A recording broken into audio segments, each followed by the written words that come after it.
Introducing first. In the blue corner, Rhino's sports cards. In the pink corner, the Neon Ghost. We've been over the rules. There are no rules. This is the Neon Rhino Show. Yeah, there we go with the backdrop. Can you hear me this time? Uh-huh. Holy shit. You can hear me, you can see me, I can You hear got a you. backdrop going. It's not a green screen. Eventually, we're gonna get the logo up there and everything turned and stuff. It's gonna be good. Looks good now. You're good. The kid is Uh, kicking ass. you told me you and the kid have a golf lesson today. Just so you're aware, this coming Sunday, my buddy Michael and I, now I'm just seeing your forehead. What's up? Sorry, trying to turn this up Uh, to make sure I hear you. you met my you met my buddy Michael at the last fight, I think. Him and I are playing in our first best ball scramble, I think, tournament for a golf club membership. I can't remember. We joined a membership thing. They're having their first tournament this Sunday. We're playing in it. And so I'm totally posting that, like I always do when I'm on a golf course. I'm posting that Rhino's sponsoring us playing in the thing. I love it. And so I told him, I was like, hey, we're doing this for Rhino. He'll hook us up with golf carts, like all that. But then I talked to our boss at work and I was like, hey, if we make top 10, you're reimbursing our entry fees and all that. And he was like, oh, absolutely. You guys get top 10. I'll reimburse your entry fees and bottles of tequila. So we're both like, fuck, here Woo. we go. That's a freaking that's a good little wager right there. That's awesome. Yeah, it's awesome. Yep. Except for last year, I've golfed on and off. Last season was my first learning the actual game of golf. And I didn't know you could get your clubs regripped. So now I have them regrip with jumbo grips. And so this is my first season actually taking it seriously, trying to get my handicap, get it all dialed in. And dude, it other than jiu-jitsu, it's the fucking funnest sport there is. Yeah, it's a blast. I can't wait until I can actually start making contact with the ball better. Yeah, I hurt my knee a couple weeks ago, so I'm not going to be doing the practice today. So I'm just going there for my daughter. That way she doesn't. That way she still wants to go because the goal this year is to be able to get out there on the course and go actually play. I played on the course one time, but I'm left-handed, and when I hook it, man, it hooks bad. And we have a course up here called Cherry Ridge or Cherry something or other, and the last hole is only a part. It's only a 9 hole. But the last hole, the house is right next to you on the left-hand side. So I have to start from the girls' tee and probably a little bit farther to ensure that I don't break any windows. Yep. Yep. When you're like me in the aspect of that with like for my bachelor party, like I'm not going to a strip. I've never been to a strip club. Like I don't care. So my bachelor party was me and three dudes went to our cabin on Woodby Island for a guys weekend and just partying, golf and all this. And three of us ate a bunch of shrooms. My brother-in-law didn't, so he can be the sober one. And same thing you're saying, we're on a golf course and the tee off is like normal houses. Yeah. And I'm up there and like I'm in my head, I'm trying to swing. The guys behind me are like, Rob, go. I'm like, I can't. My arms feel like they're cement. Like, what is going on? My brother walks and shakes me, goes, you did shrooms. Just hit the ball. So I'm like, oh, I hit and off the tee box, hooks like instantly, hits the side of this house to the point we're all like, so we're done golfing for the day. Like, we grab our shit and fucking bailed real quick. Yep. That's exactly how I feel. I told my buddy too. I was like, I'm gonna shank it. He's like, you've been hitting well all day. I was like, yeah, I know. That's the problem. Now you put a house next to me, the ball's gonna magnetically be drawn to it, and Yep. sure as hell it did. But I was started far enough that it wasn't a problem. But I want to get better at golf, man. That's my thing this year. Social media and golf are my two 2026. Like I'm gonna focus on the social media aspect and then being able to play on an actual course because I have some good friends and stuff like down in California that can get me on the course in Palos Verdes and things like that. So some big courses that I have no business being on, but I would love to be able to drive the ball like at least once out there. It would be kind of fun. Playing like on the coast out there, this with the ocean next to you. Oh, that'd be amazing. What is we got to find a doable during a day midway point between, is SD Golf or Bailey, either Oh of those yeah, guys? he's good. Okay, so we got to find a midway point that's between you and me and my buddy, and you and one of those guys. We'll meet in the middle and let's find a golf spot somewhere in the middle between of us sometime this season. I'm in for that. I think that'd be a lot of fun. Cool. Definitely. Were you at the Linwood? I know the shop was there, but were you at the Linwood thing this weekend? No, no. So we had a landslide on I-5 10 minutes from my house, Oh my and God. it like by Fairhaven. So it shut down to one lane right there. And people that were down there during the time that we would have had to come back, it would have there was like a 3 hour plus wait to try to get back. So I said no. I said no on that one. And it kind of worked out though. We were able to pick up a lot of cool cards in the shop this week. Really? What'd you see? So a customer came in and brought in like old school like basketball patches and autos and stuff like that, like Allen Iverson game used patch, Kevin Garnett game used auto and patch cards, and then a whole box full of baseball patches and autos from like middle of the road type players and players that like aren't the superstars with it. But we're gonna be able to, so we're gonna be down at the Linwood Convention Center on the 29th, so this Sunday coming up.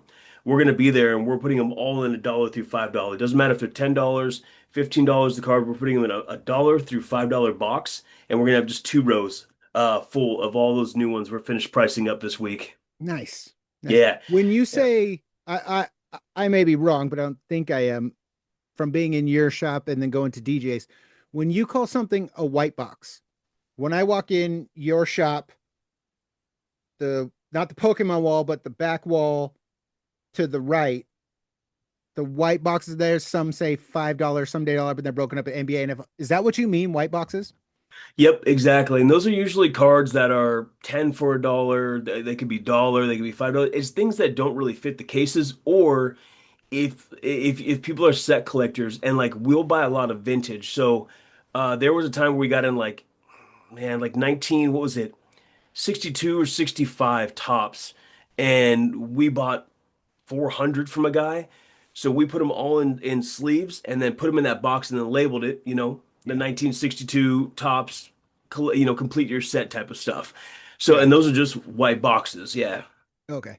Yep. Did you see that the newest inductee in the WWE Hall of Fame's Dennis Rodman? I did. I love and appreciate that you just rolled your eyes because I did the same thing. Yeah. That doesn't count. No, Now we're reaching for no reason. He never had any affiliation with the WWE. no. WCW, NWO, yes. No affiliation, so there's no reason or aspect for putting him in. There's too many people that aren't in the Hall of Fame, and we've had this conversation already. There's too many people that aren't in the in the Hall of Fame. That Dennis Rodman wasn't this key, crucial part of wrestling time that helped transcend through the decades of it. Like, no, like Yeah. Yeah, same. no. I And mean, he's my favorite basketball player. Like I idolized him in high school, hands down. I've shown you the cards. Like I have the only basketball cards I collect are Dennis Rodman's. Like he's my favorite. I wore his jersey to the last time I went to Monday Night Raw. He's my favorite. I saw that and I was like, what? Why? I was gonna ask about that. Like Shane McMahon's not in the Hall of Fame, right? I don't think so. I don't think Shane Maybe McMahon is. I don't know if he'd I'll ever have to look. allowed to be, but I mean that's Well, something. Stephanie's in, so why couldn't he be? Yeah, I think he just Or had that Steph's like going in. separation. I think he had that separation where he didn't want anything else to do, and then he came back for that one off and blew out his leg. Yeah. He should Yeah, be. I mean, I see that's my like you put Shane in, I'm hyped. Here we go. Here comes the yeah, money. Dennis Rob. What? What? What? I know, Yeah. I know. Nice. Hello? Can you hear us? I can hear you just fine. Nice. All Is right. it all right if I keep headphones on or should I take them off? No, if you need, that's fine. Normally he wears headphones, but he's adapted his style, so we're good. Okay. But hold on, I have an intro for you. All right. Ryan, our guest right now has a pro record 5-2. Amateur, he went 4-1, has wins everywhere you can imagine. TKO, sub, unanimous decision. He's on a 5-fight win streak. Right. He is now repped by Eddie Blackburn's One Speed Management. Fights out of Fight Quest. He's fighting this Saturday on Uriah Faber's A1. We have the top prospect in the Pacific Northwest, Jonathan Haynes. Wow. Appreciate it. Thanks, guys. Thanks We appreciate it. You're the one doing the work and putting a name for yourself. I thank you for coming on our show, dude. This is great. This is freaking awesome. How you doing? How's training camp? All that? You excited? Yeah, I'm very excited. Training camp's been good. As it usually goes, there's challenges throughout. You know, the challenges in this one were less than some of the other ones. So I feel great. Also, I want to clarify, I've even before I was signed under Eddie, he's actually gotten me all my last 5 fights. See? So See? Eddie is the man. yeah, he got me Let's start. I didn't mean to cut you off. Let's just start there. I was going to get there later, but since you brought it up, as you being in this game, Rhino and I know, like, he is a big name in this sport. You coming up in this sport, starting your career now, what does it mean for you? You've heard on our show, when I was on Zach's show, like, Eddie is balls to the wall when it is for a passion, and when it has come to you, he is, redlined all the RPMs. Let's go. What does that do for you and the confidence being a fighter, having your manager be that guy? Oh, it's great. It's funny. My dad even talks. He's like, besides my mom, he thinks Eddie might love me more than any other person in this world. And so as someone who's negotiating for me and out promoting and networking for me, it's fantastic to have someone that is so dedicated and so assertive and aggressive with trying to get the goals done. I can't say enough good things about Eddie. I could go into how we relate, how he's adapted his style for me specifically, even in just the conversations, how we get the matchups, how we've negotiated like small conflicts between us, which really just came down to I was never open to fighting anybody that doesn't. I want the baddest dude I can find every time, and I wasn't willing to take fights that weren't that. And there was a time when he's like, "Just take the fight. We could just get a win and keep going." And I was like, "No, we're not doing it, Eddie." He's like, "All right, cool." And so like he's adapted, based on what I want. So I've been in this game now for a long time. I started competing when I was 18, and I'm 34 now. So I started competing way back when. Took some time off from competition, and during these years of training, I've been in 2 world-renowned gyms. One being AMC Kickboxing Pancration in Kirkland, which is no longer around, with Matt Hume, and then I made it down to Fortis with Saif Saud in Dallas, which is where I was most recently. And so being around, seeing so much, having so much secondhand experience around people like Demetrius Johnson, being around in Fortis, we had 25 UFC guys, hearing how other people are working with managers, trying to get fights, getting passed up on fights, not being able to find fights.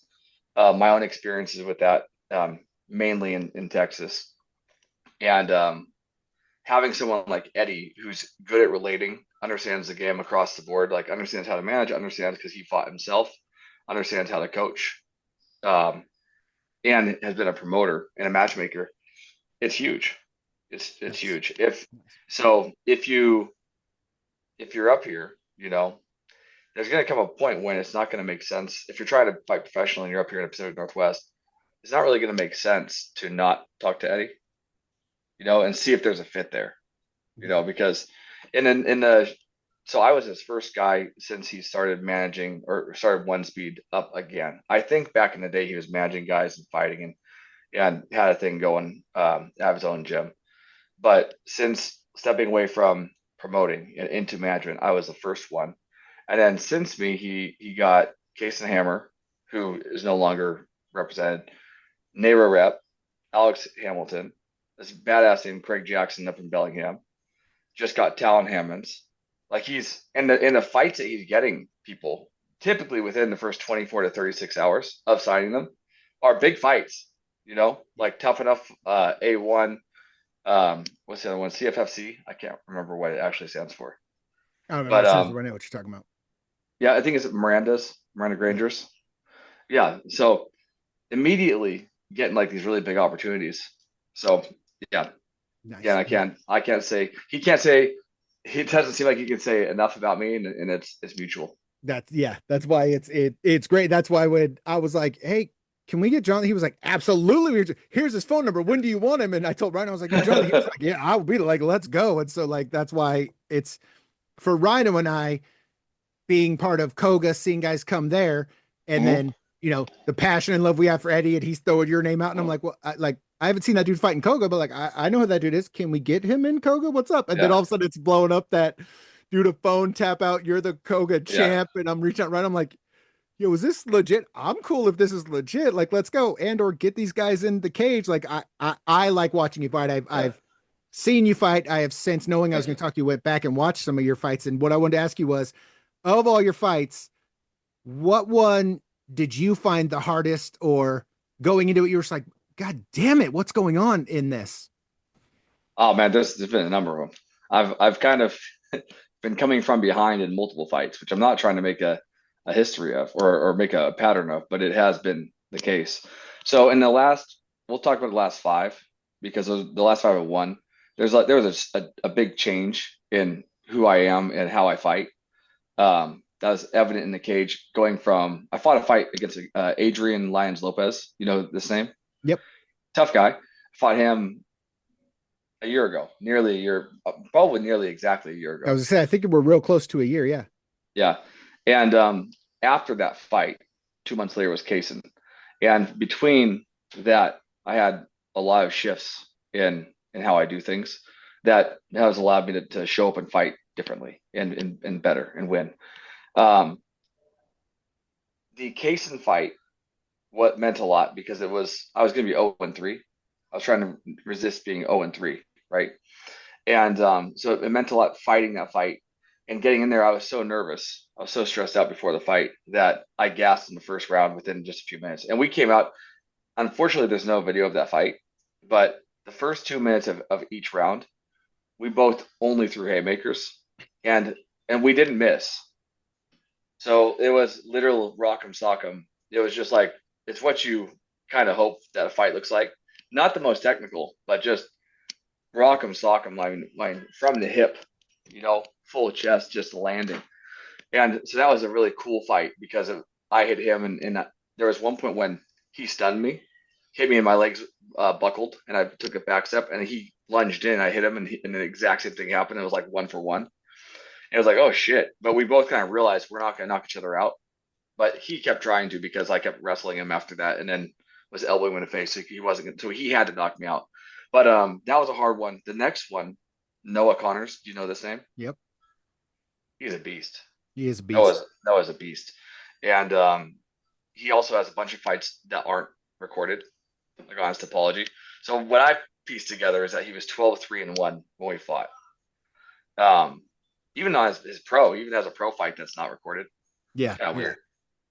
But It's weird how like we at Koga we had a dude fighting, but it was all overseas, and we were told this is his record. And it's like, how do we? Okay, I yeah. guess that's what we're going with. Like, there's weird things that happen in this game. Yeah, you don't know. So, but with him, I was giving up. He was at 185, and so I was fighting up at his weight class. He's a black belt, yeah, in jiu-jitsu, and his style of grappling works really well against my style.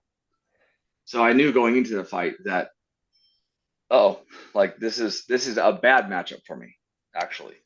And because although I have heavy hands, I'm fighting up, like bigger bodies can handle more punishment. So I might have heavy hands for 70, but that doesn't mean I'm going to do as much damage at 85, right? And so going to that fight, I hurt my neck extremely bad, like a super bad crunch where I got rolled over. Think like you're trying to do a Granby, but your neck goes the opposite way. You're supposed to Yep. go away from your neck, and I couldn't train for 2 or 3 weeks of that fight camp. So I really got like 2 weeks of training for that fight, and then I got MRSA week of Oh the fight Jesus. too. Oh So which Jesus. and I had MRSA previously that put me in the hospital. So I was stressed out. I actually I found a way to get myself into the fight while still having it. I won't tell you how, but I figured out. I found it just worked out. So even right up until the fight, I wasn't sure I was even going to get the fight. But that fight was I told people that care about me that hey, going into this fight, I'm going to be losing this entire fight. but I'm going to win. But I'm going to be losing. In an MMA scoring sense, I'm going to be coming the entire time. I'm not going to be winning, and that's exactly how it went. So Nice. so by going into it, having this, and I was in Spokane, there was no way I was winning a decision against the Spokane favorite. Yeah. There was no way. I knew this. That's not happening. Yeah. I've done, I think all 4 of the last 5 fights have been away game. So it's hard to win a decision away. Yep. And he's the main ticket seller. So anyway, because I knew that was going to happen, I found the ability to actually stay calm during a fight with Noah. So I'm down there. He's beating my ass. He's hitting me. He's out grappling me. Keeps taking me down, and he's fighting me really good standing too, which no one else expected, but I did expect. I thought he's gonna come in and try to throw. So that was a really big one too, being able to find a way to hurt him and find a way to finish it. So those are 2 of the big psychological ones. But then of course, if you see my last fight, Yep. that was the hardest one. Yeah, skill wise, that was the hardest one because my worst skill is wrestling, like just straight wrestling. Yeah. And then this is a guy that went to the national tournament for wrestling, D1. Mm-hmm. And it's funny because I have a really good wrestling coach named Jake Swartz. Are you guys familiar with the Swartz family? No, I know your team down there, but not that family. No. Yeah. Okay, they're the ones that own the Fitness Quest. Oh, okay. The father Brad Swartz is an 8-time world champion, seniors world champion for wrestling, and a 24-time national champion. Jeez. Both of his sons are D1 All-Americans. And Jake, who I trained with, was a national champion in high school. So I've got this superstar wrestler who I'm training with, right? And when we get to the fight, he told me after the fact that he looked across at the other guy's corner and said, "Oh shit, we're in trouble," because we knew Jackson was going to be good, but the person that he knew people on the other side who had super high accolades within wrestling and fighting, and so he thought, "Damn it, he has to coach against that." So he's like, "This is going to be tougher than we thought." We knew it was going to be tough too. That was another fight where I knew he would wrestle and he'd be successful at wrestling me. I was hoping and planning on doing enough damage to be able to find a finish, which again did happen. But yeah, he broke my nose in the first 30 seconds with that punch from behind. Oh, it did. Yeah, it looked like it came out of nowhere and like from low. I didn't know it broke your nose, but like I saw it and I was like, what? Knowing it broke your nose, it makes sense now, but it came quick and out of nowhere from the low. Yeah. Well, he was behind me, like I was against the cage and he was behind me. So I couldn't see it. And honestly, he didn't hit that hard. So he wasn't a weak puncher, but he's not known for being a puncher. It just hit me just perfect. And then I was gulping blood the whole fight. So I'm sitting there like, and he's on top. And now this is my first fight out of the region, right? Down here, and he's a local boy down here. So I'm supposed to lose. And I'm sitting there like, damn it. There's a moment. I have these moments every fight where it's like, 1, what the fuck am I doing? And and 2, I'm sitting there like, okay, I could just like let it happen and lose. Yeah. Or, I'm already here. It's like I got a broken nose and swallowing blood. So I can't even breathe. I'm swallowing blood. He's behind me. The same style that Jake does when he's beating me every week. So I'm thinking, great, here we are. And I was like, well, I'm here. May as well keep fighting, So might as well. I may as well. And so that was the hardest one because the skill set the skill disparity between his wrestling and mine is worlds apart. And he showed immediately that he was able to get the takedown. Yeah. So, and then he was immediately able to ride and so it was like, oh no, this is going to be 15 minutes of me getting wrestle fucked. Great. Which power to him. That's what, win the fight. If he's still with me, he was not going to win the fight. So, and he tried for a second, he got stunned and shot again. So it's like, okay, Yeah. Yeah. When you were on Sway City's podcast, I'm gonna say a handful of months ago, and I'm gonna paraphrase, but you had said a thing I thought was really interesting, and it was basically how the people you have in your camp that you have around you and the whole iron sharpen iron thing. Do you remember having this conversation? Will you elaborate on what that means in a team and when you guys are together and what that does for you as a fighter? Yeah. So I can probably take that a few ways, but being around people who are really, really good, so you're consistently losing, is important. You don't want to adopt the identity of, oh, I always lose, right? So you don't want to. It can be bad for you, like going into a fight if someone beats you up too bad psychologically right before the fight, and we might people might not admit it, but I at least will allow people to kind of beat me when they're right about to go. Like they'll get out of situations where they normally can't. So psychologically, they're like, "Oh, I got out."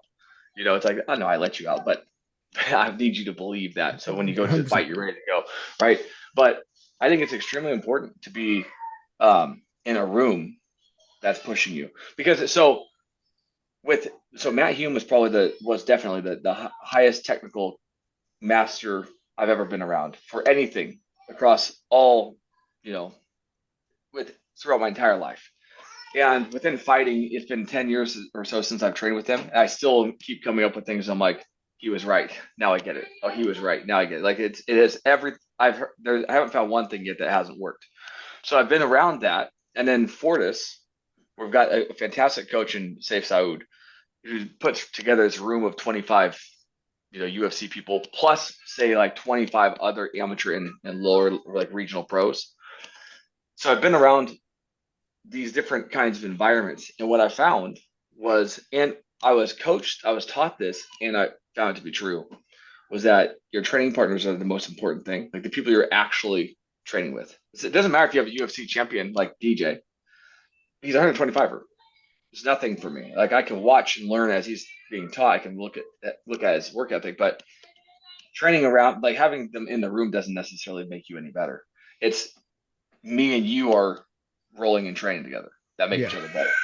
So you have good coaching, good instruction, you can have good sponsorships, you can have all these other things, but it all pales in comparison to the one thing of having, the iron sharpens iron, the group that you're actually training with. Yeah. And so for me, Fortis was great because there was at one point I think 12 welterweights. They're like professionals or fighting or competing to be professionals. And that's huge. That's a very large amount of like competitive guys. So lots of different looks, right? We weren't always all going with each other on a daily basis, right? You still come filters down to who are your boys, that you're training with. Mm-hmm. But that is a big deal if and when it's available. But most places don't have that. Most teams don't have that. Even if you go to, I would guess going to somewhere like someone like ATT in Florida or one of those places, they probably still don't have 12 welterweights all at the same time, all competitive. 100%. Yeah. Yeah. Usually not. So you have to kind of piecemeal, who do you have access to and what are their skill sets and what are they trying to accomplish and try to figure it out. So down at where we are, we've been working at building that, and we're extremely fortunate to have someone like Jake specifically because he's so much better at wrestling than everybody. That when you can find these like super specialists and you put them in a room, the whole room gets better at that skill just by the one. Does that answer your question about the Iron Shepherd's Iron? Or do you have? Oh no, that totally answers it. I just when I watched it when it aired, but then I rewatched it knowing you were going to come on, and I was like, I feel like the part you said of just because you're the best in your gym, let's be honest, that doesn't mean shit. You want to be not necessarily the worst in your gym, but if everyone in your gym is beating your ass but pushing you to be better, well, then when you go to war, like how you said, like, yeah, you'll let a guy out, but you didn't like let him out. You were like, nope, he got out. So we can keep going. Whereas there are people who are in gyms that they're riding on the best of my gym. I must be this badass. And that's not how this works in this game. And so what I saw you said, I was like, that's a dude that could spell this out for anyone who listens, who's coming up in this game is, hey, go cross train at other gyms. Go find guys that are better than you. Let's say you are the best in you. You're beating everybody's ass in the gym. Cool. Like awesome for you. You're doing great. Go to that gym across town, ask for some cross training and then start leveling up. That's the aspect of what you just said is bring guys in who are going to beat your ass. That makes you better in the long run. Yeah. Yeah. Yeah. Yeah. It's funny how, once people start winning, because you suck when you start. Oh yeah. Everyone's just terrible at this. Like you might be naturally good at striking or wrestling, maybe, but you're gonna suck. Like in largely suck. So it takes a while to start actually winning. But once people start winning, they really don't want to go backward. They don't want to go and have to suck again, you know? Yep. Yep. But how do you get better? I don't know. I don't That's know how you get better any other way than that. And here, sorry, give me 1 second. yes, sir. Streaming. What's up, buddy? All right. Thanks, guys. All good. No problem. Your fight coming up this Saturday. It's at Yeah. A1. It's on Fight Friday. Pass. Yeah. Are you? Oh, it's on Friday. My bad. Where are you on the card?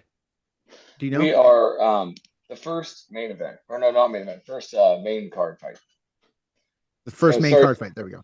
So the prelims are amateurs. And there might be a few pros in the prelims, and that those start at 5, and then we start at 7, and we're first. And how do you feel? Like, I mean, as we said, a guy like Eddie, a guy like you want hard fights. Yusuf's a tough dude. How you feeling going into this? I mean, obviously you're ready for it. You're going to beat his ass. Yeah. We could say all that obviously, but I'm asking you, like, how does going against a guy like Yusuf? You're the curtain jerker for the main card for A1. How does that rank in your aspects of what's going on in your career right now?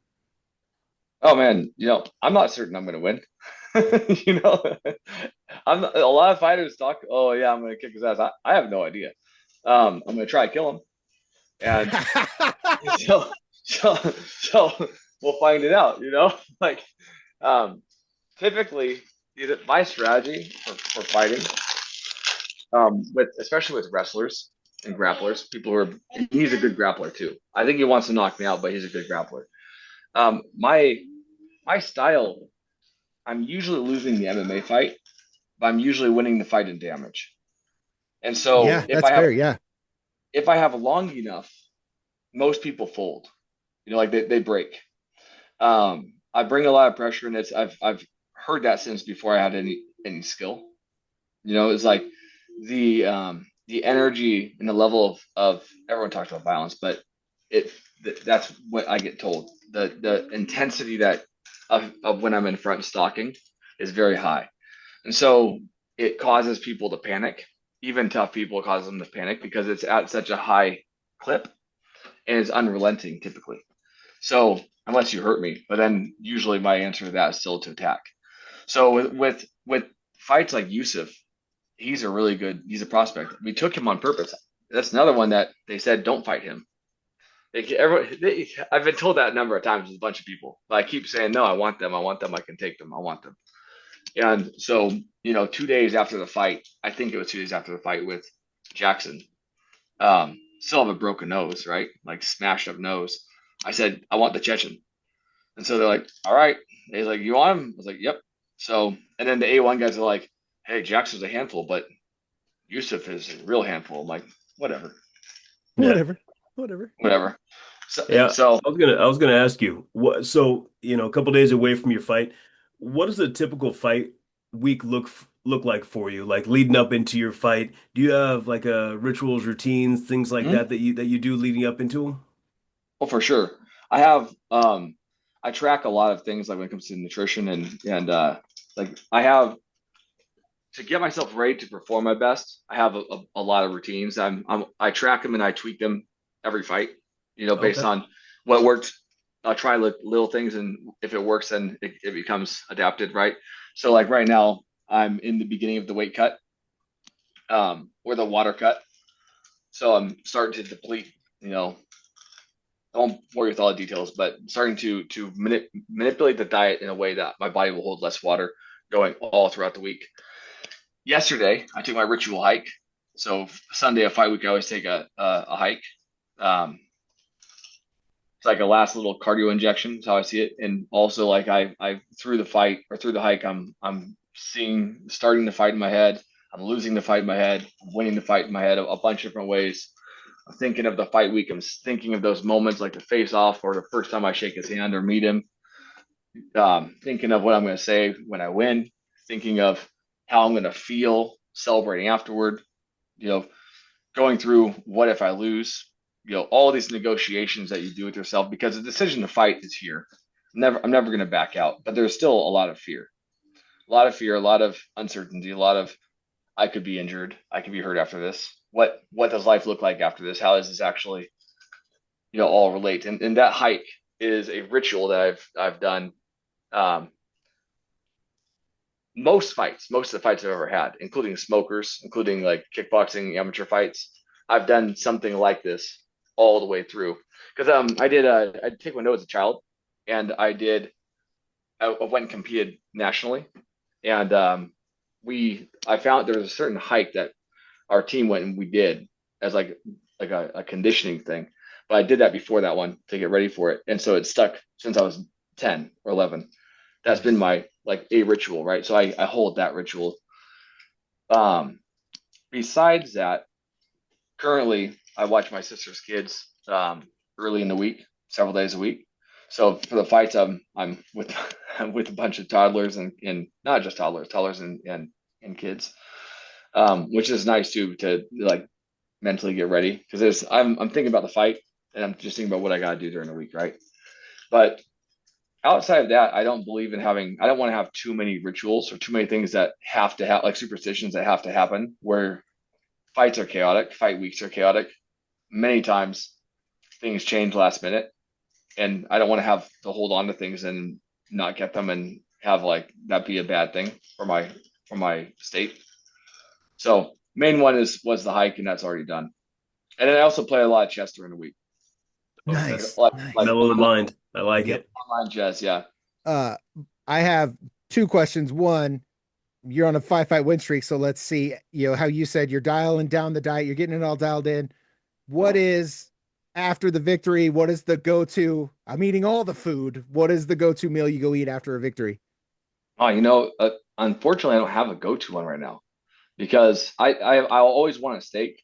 So if I can get a steak somewhere, but a few places like when I went and fought in Yakima 3 fights ago, the only spot that was open was like a Mexican bar, and So you so just it made do. yeah, I had like a burrito, but it was fun too because it was so loud. It was so loud, because it was a Latin bar. It was like it's like you're in Mexico. You step into Mexico, Yep. right? They had food too, but it was really just a bar. There was nothing open, at I don't know I 11 mean, p.m. it's Yakima, so of course there wasn't. Right. And Yeah. so many times I'll go and if I will eat at the restaurant that is at the casinos. So we'll just go get whatever the best thing I can see there. It's usually a steak. So I guess a steak is usually my go-to. When Yeah. you said you were competing when you were younger, when you decided to start MMA at that time in the UFC, and him and I are old school, Chuck Liddell, Tito, GSP, those guys. Same. Who were guys back then that you looked up to and idolized, and then who are the guys now that like you're always watching their fight or that's your guy? Like who was it back then? Who Yeah. is it now? Well, I mean, there's been a number of guys throughout time because that was actually when I first started watching too, was with Chuck Liddell when he was on top. Yep. And of course, idolized Chuck. I think who did I really like back then? I liked Houston Alexander. Yeah. Remember him? Yep. Same. 100%. He's just a badass, Yep. What could have been? What could have been? That's right.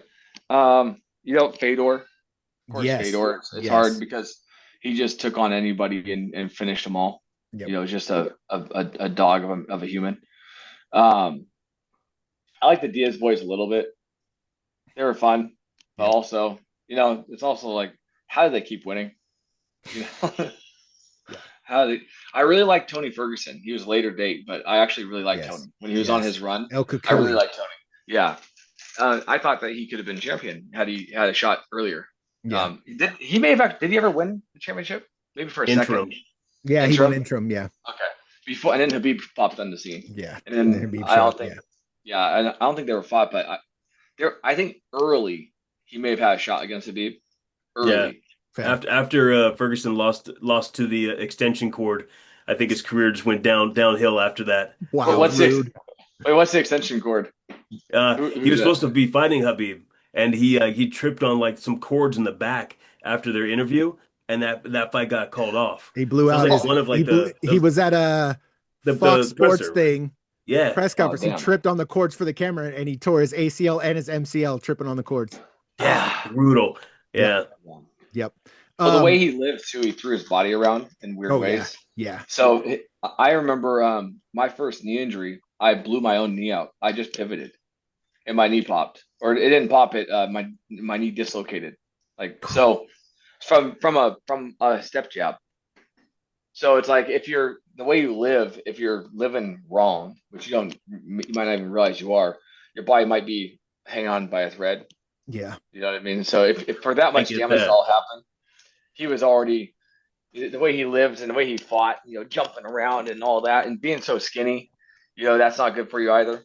Yeah. So, Um, but I want to, I'll let you go back to kids in a minute, but I want to bring it back to Eddie and not at all looking past the very tough fight you have coming up, but mhm.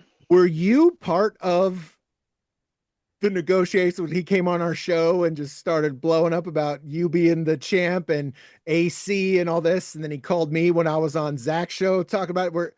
Were you a part of all that, or did that just kind of blow up and you were like, well, that's my manager, that's what we're doing? Or had he talked to you previously? Like, how did this come about? Because I'm sure you heard it, I'm sure he shared it with you. He's on our show blowing you up to a Chim and are like, fuck it, let's go. I I'm listened. on It was that funny. show and he randomly calls my show. So I hold it to the mic and he's still blowing up, going, oh, this dude tapped by phone tap and he's sending us photos with you with the Koga title, which I mean, I love and represent Koga. I have no disrespect to Artem, but I'm also, hey, if you said you wanted the belt, this guy wants it, and you said you don't want the fight, well, Jonathan Haynes is the champ as far as I'm concerned. Were you in any of that, or is that all Eddie? I wasn't a part of that, but I've I became aware of Artem when he was fighting Sharon Yep. in November. I think it was like November Yes, 20th. yes. And so I fought Giovanni Salazar for clinch over or which is George Dodd's show. Yep. I think it was November 7th or 8th, something like that. And I came out of it without any injury or anything. And actually that's not true. I had double bursitis. But whatever. And I was trying to turn around and fight again because I'm addicted. Yeah. And I want to get it going. So that popped up as a potential fight, him versus Sharon. Like, hey, if it falls through, it's at 70, you can fight one of these guys. And so I told Eddie, I said, I told him, I'm like, I'm not fighting Sharon, period. So he's like, no, that's one of them where he's like, no, you should, if it's just take the fight. I was like, no, I'm not fighting Sharon, not interested. But then Artem, I was like, okay, I'll fight him. If it were to fall through. But then I think the fight went through. Yes, it happened. So but then he made it onto my list because I've got a list of like 50 guys um who I've been crossing off. But and now and passing and also passing, like Yeah. there's guys that is like, okay, early on guys, okay, now mid guys and guys to challenge when I'm trying to like really make a name. Now I'm actually down there. But so Artem isn't really, he made it onto the list as someone to fight.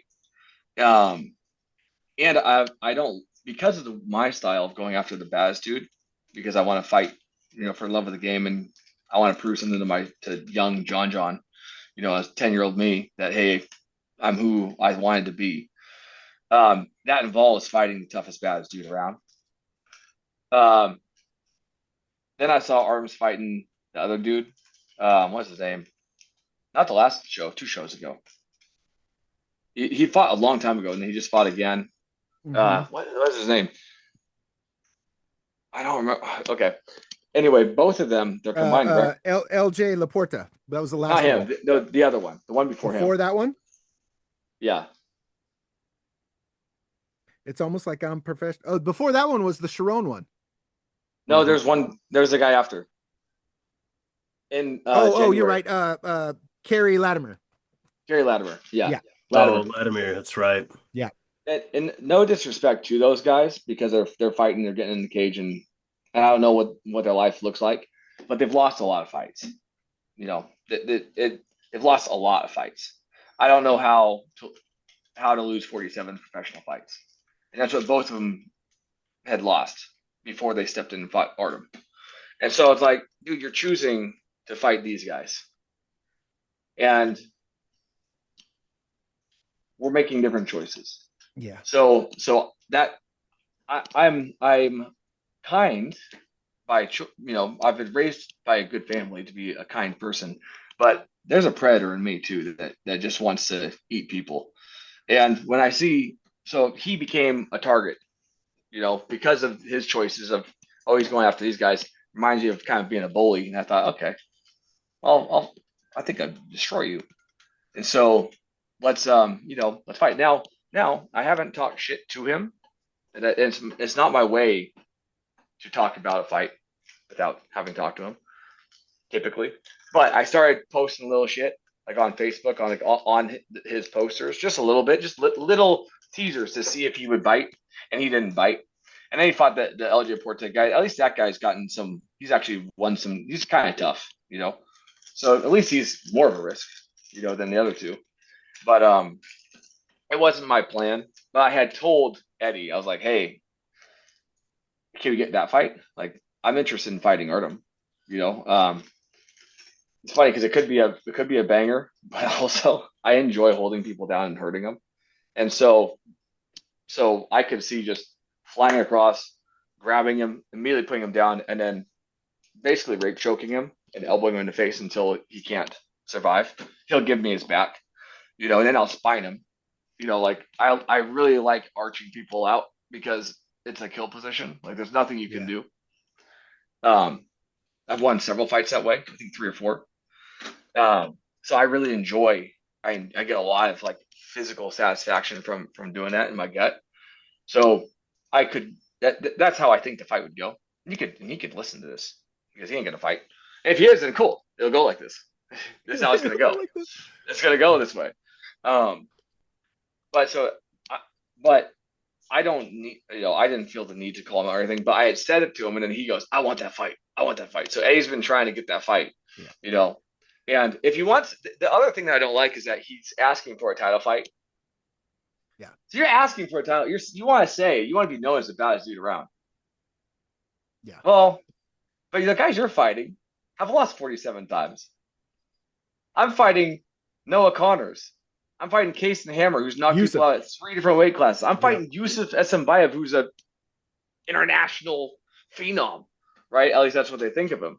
They're Jackson, a D1 national. Who the hell are you fighting? And you want to be in. Like, again, I'm not trying to disrespect the guys who are stepping in because there's levels to this, right? Yes. But you want to call yourself as the baddest dude, but you don't want to fight. Okay, so you want a title? You want a title.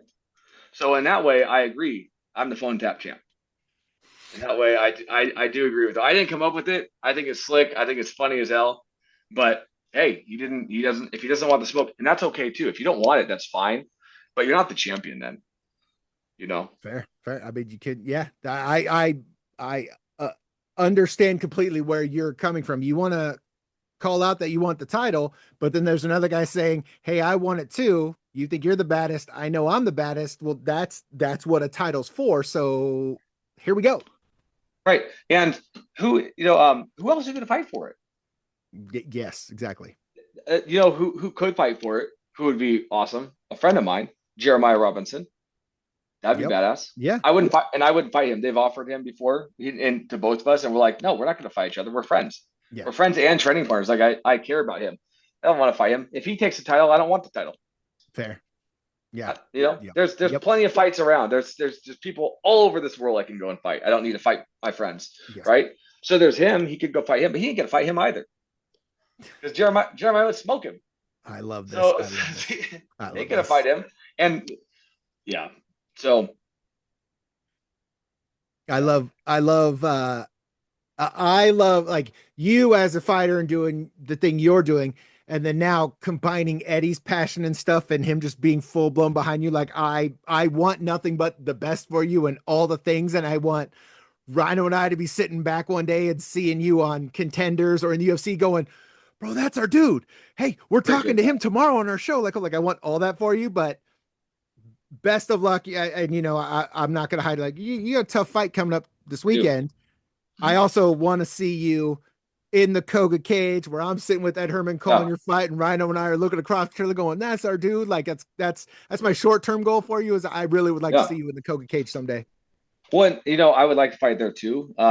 I would like to fight there on May 24th, or is it 24th, 25th? 24th, I think it is. 25th, I think. Oh, May, Uh, end of May, end of May. I would love to make a card for you.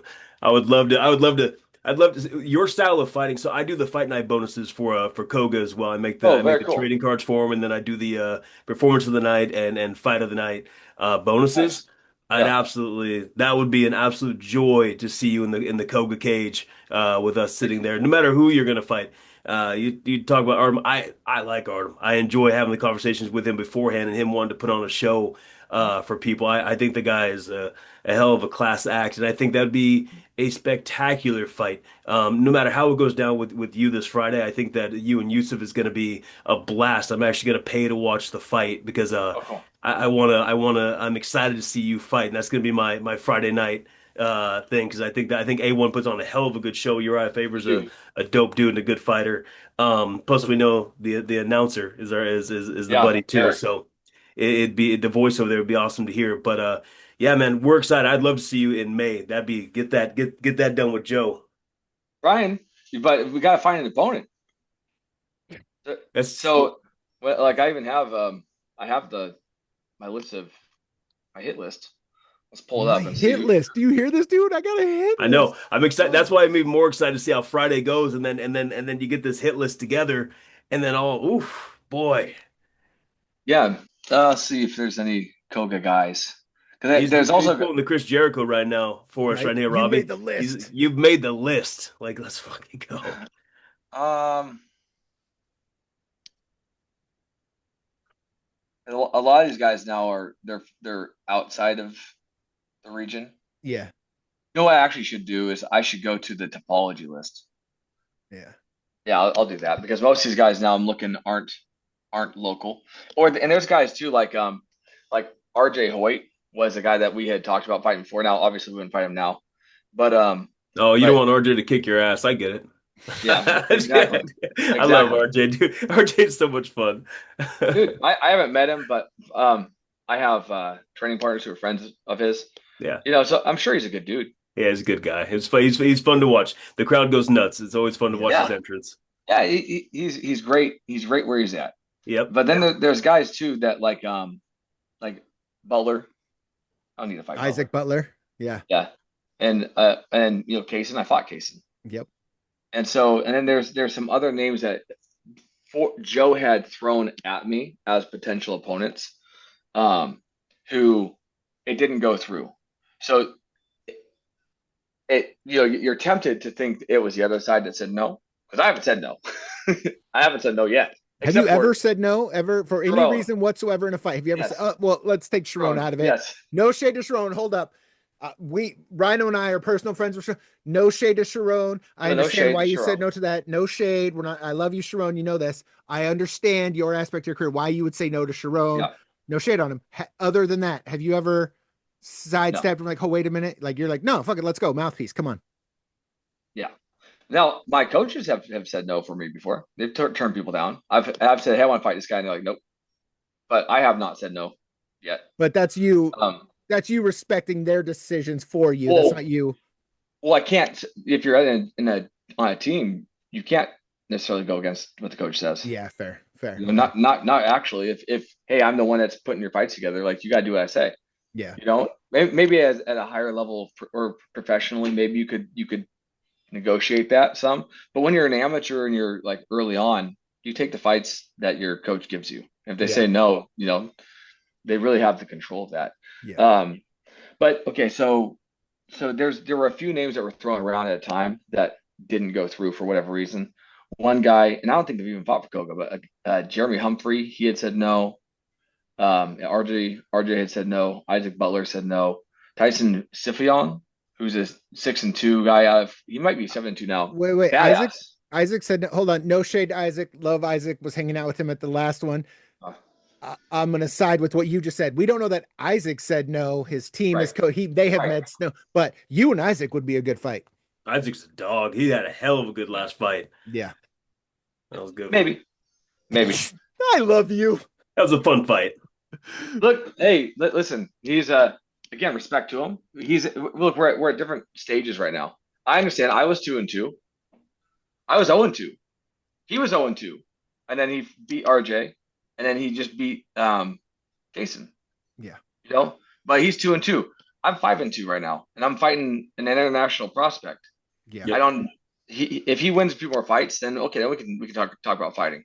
It doesn't do anything for me. When I was 2-2 when they said no, when the fight didn't happen. Yeah. Yeah, you're on just a different trajectory currently right now. Yeah. Yeah, absolutely. And you're getting these big fights. You're getting the use of Yeah. the guys that they're calling the next big thing on the stage of in A1. Yeah. Absolutely. You know why? Because their guys won't fight them. That's why I keep getting these guys, because I'll fight them. So that is they're not like they're not getting them. No one wanted to fight Jackson. I understand why. Pain in the ass. You know, I don't want to fight him again. Fuck that. You know, he can listen and he can feel good about that. No, thank you, bro. no, Good thank job, you, bro. Oh, you know, yep. I won, but who's to say I win again? I don't know. All right, buddy. I want nothing but the best for you. You have a hard fight coming up this weekend. I want nothing. I want to win. I know you're going to put on a show, but go do your thing for the rest of the week and good luck this weekend. Thanks, man. Hey, Yeah. thanks for having me on here. I really appreciate what you Of guys course. are doing, creating a spotlight for us. Yes, but come Absolutely. back on, please. Cool, will do. Have Thank a you, good one, sir. guys. All right, Thank later. you. Bye. Dude, he's great. Oh my God. Like that, Yeah. that's what when we talk about Koga stuff, like that's more fighters need that. He's like, no, not throwing shade on any fighter. She's just like, yeah, that guy's good. Okay. Maybe he wins, but you can tell he's like, fuck that guy. Yeah. No, Oh, yeah, man. Absolutely. It's going to be interesting to see how he does against Yusuf and Yusuf's style of fighting. Because when I was doing the research, I was checking that out. Boy's good. yeah. Yeah. Yeah. I think this because I watched the last ones you can find of Jonathan's. I think this is the biggest test for him, but I also see him coming out with a win. Like I said, like I can't wait for the day that you and I are like, there's so many Koga guys that I hope we get to say we see him on Contender Series or the Tough House or something. But like I could totally Yeah. see a day when you and I are like, bro, Jonathan Haynes is going to be on Tough House or this or that, and then we get to be on this show talking about, man, we had him on. Fuck, let's reach out to him, see if he'll come back on tomorrow. Like you could totally see that for that guy, and a great dude. You could tell Yeah. he's who you want him to be. It's freaking great. Well, and that's the thing, like, right? Like, we hear about a lot of the guys, like, I just want to fight. I want to get in there. I want to fight the best. And like, he literally gets in there and he fights the best. Like, I have these conversations with my guys that I talk to about like, you want to show like you're the best, right? Like, you want to get elevated. First of all, like, you're going to get challenged. You're going to be put in positions in these fights that it's going to suck. It's that crossroads that Haynes made the exact point of. He could have lost. He could have sat there and just got that ground and pound and just been like, fuck it, it's done for me. He chose the other path. He gets a triangle choke. He's swallowing his own blood, and he gets like in that next level in there, turns the gear, and he's like, I want to win. I want this more than him, and I'm going to show him. It's that conversation with yourself and understanding in your own ability that he's good with taking the hardest fights. Yeah. That's fuck, dude. I'd love to see him in the Koga cage in May against anybody. Against Realistically, anybody. I just to don't see care him who in it is. the Let's Koga go. brand, Yes. and there would be fucking dope. Yes. Oh, shout out Jonathan Haynes. Thanks for being on the show. Shout out to Eddie Blackburn, all the stuff he's out there doing. Like, here we go. Here we go. Absolutely. Yep. All right, go golf with the kid. Right on, brother. I'll catch you All right, soon. buddy. Later.